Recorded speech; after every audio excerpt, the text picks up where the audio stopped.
Hi friends, ఎలా ఉన్నారు? స్టోరీలోకి వెళ్ళే ముందు ఈ స్టోరీ కనుక మీకు నచ్చితే లైక్ చేయండి, కామెంట్ చేయండి, షేర్ చేయండి, సబ్స్క్రైబ్ చేసుకోవడం మాత్రం మర్చిపోకండి. పంతమే ప్రణయమే పార్ట్ 2. పాస్ట్ మధ్యలో వస్తుంటుంది, సో కన్ఫ్యూజ్ కాకండి. ఎప్పుడు నిద్రపోయిందో తెలియదు ఆమె. ఎవరో తలుపు కొడుతున్న చప్పుడుకి లేచి తనను తాను చూసుకొని చెదిరిన పవిట సర్దుకొని తలుపు తెరుస్తుంది రాధిక. ఎదురుగా కృష్ణ కనిపించడంతో నైట్ ఎక్కడికి వెళ్ళాడో తెలియక అతన్ని చూసి బిగుసుకుపోతుంది. ఎంతసేపు నిలబడతావు అని విసురుగా చెప్తూ డోర్ క్లోజ్ చేయడంతో మళ్ళీ ఎక్కడ తనని బలవంతం చేస్తాడోనని భయపడుతూ ఉంటుంది రాధిక. కృష్ణ ఆమె వైపు చూసి భయాన్ని అర్థం చేసుకుంటూ, నేను మాట మీదే నిలబడే మనిషిని పిల్ల. పేపర్లో రాసినట్టుగా నేను ఉదయం ఏం చేయను. రాత్రులు మాత్రమే నాకు కావాలి నువ్వు. కానీ నీ అందం నన్ను కట్టుపడేసింది ఒక్కసారికే అని ఐవింగ్ చేసి నిద్ర వస్తుంటే బెడ్పై పడిపోతాడు. రాధిక మౌనంగా రోదిస్తూ వాళ్ళకి జారబడి కూర్చుని కృష్ణ తనని పాస్ట్లో ఎలా కలిశాడో గుర్తు చేసుకుంటుంది. ఉదయాన్నే సూర్యుడి కిరణాలు డైరెక్ట్గా ఆమె మీద పడుతుంటే బద్ధకంగా కళ్ళు తెరిచి బయటికి వస్తుంది రాధిక. ఆమె బయటికి రాగానే మూర్తి గారు రైస్ మిల్లుకి వెళ్తుంటే గుడ్ మార్నింగ్ నాన్న అని విష్ చేయడంతో ఆయన చిరునవ్వు నవ్వి 10 గంటలకి పొలం దగ్గర ఉంటాను రాది, వచ్చి అని చెప్పి వెళ్ళిపోతారు కంగారుగా.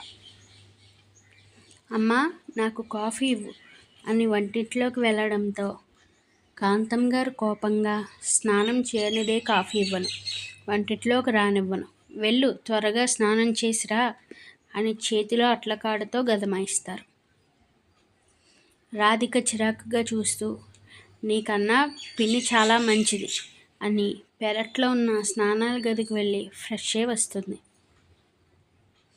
అమ్మా కాఫీ ఇప్పుడైనా ఇస్తావా, ఆకలి వేస్తోంది అని నీరసంగా అంటే, ఆకలి వేస్తే టిఫిన్ తినాలి కానీ కాఫీ కాదు అని ముట్టి టిఫిన్ ప్లేట్ ఆమె చేతికిస్తారు. రాధిక తల రుద్దుకుంటూ ఈ రోజుకి టిఫిన్ వద్దమా, నాన్న పొలంలో ఉంటారు కదా, నన్ను రమ్మన్నారు అంటే అదే మనం పొలం కాదు కదే, ఎందుకు వెళ్ళడం అని అంటారు కాంతం గారు. నాకు ఇష్టం కదా పొలాలు, మనది కాకపోతే ఏంటని తల్లి తెచ్చుకున్న కాఫీ తాగేసి బయటకు వెళ్తుంటే రాధి ఆ డ్రెస్ ఏంటని అడుగుతారు.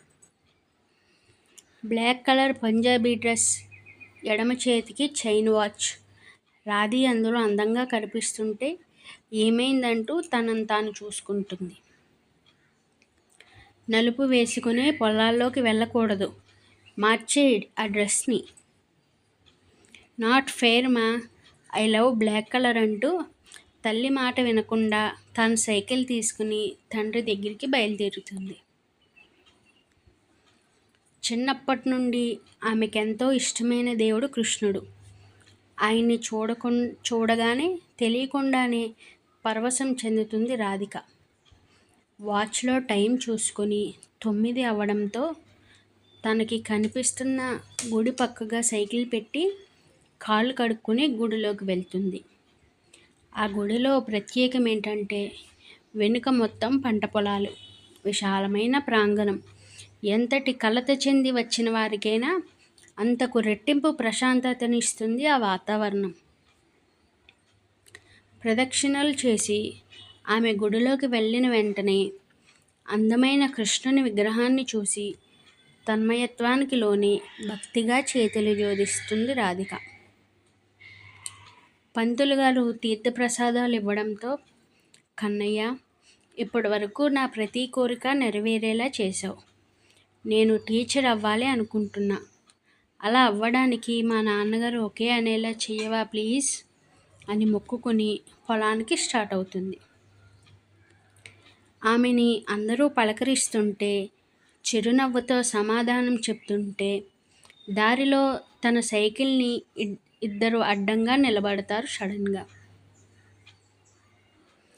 సడన్గా తనకి అడ్డుగా రావడంతో భయపడి బ్రేక్ వేసి వాళ్ళ వైపు చూస్తూ సెన్స్ ఉందా మీకు అని కోపంగా అరుస్తుంది.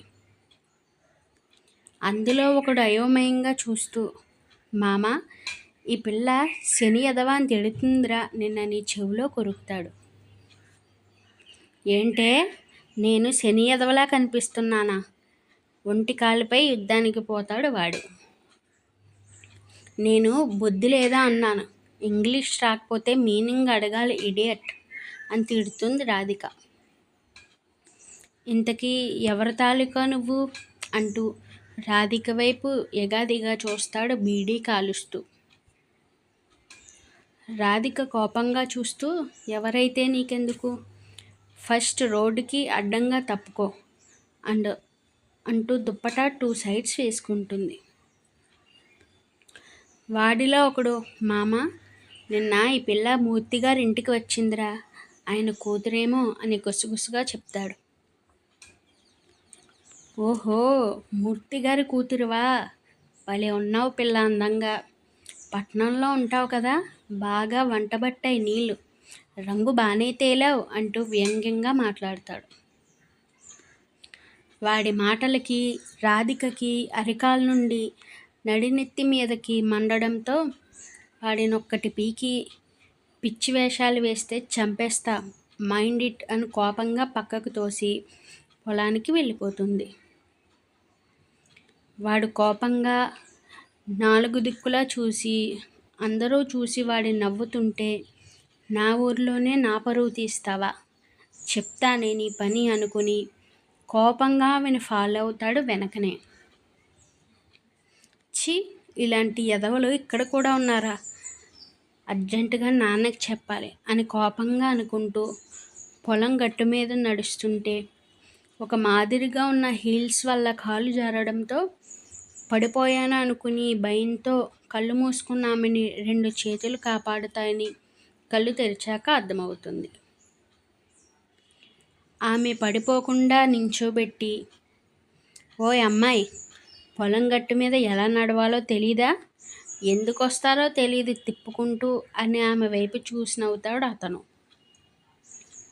అసలే చిరాకుగా ఉన్న రాధిక అతని నవ్వును చూసి మరింత కోపం పెరగడంతో అతనిని కోపంగా బురదలోకి తోసేస్తుంది ఒక్కసారిగా.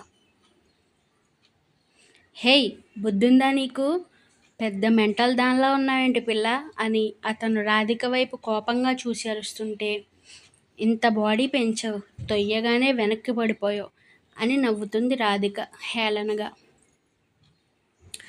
ఇంతలో మూర్తిగారు వచ్చి, కృష్ణబాబు అలా పడిపోయారేంటి అని చెయ్యిస్తుంటే, పర్లేదు మూర్తి అని తనే పైకి లేస్తాడు కృష్ణ.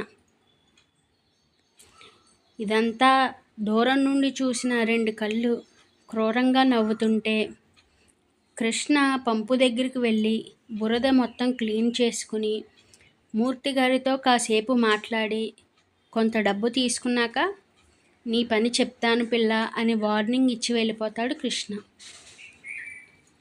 రాధిక ఆయన దగ్గరికి వచ్చి, నాన్న, ఎవరతను అని అడగడంతో కృష్ణ అతని పేరు, జమీందారు గారు ఒక్కగానొక్క అబ్బాయి, వాళ్ళ అమ్మ పేరు అరుంధతీదేవి, చాలా మంచివారు ఆవిడ, ఈ పొలం కూడా వాళ్ళదే అని చెప్తారు.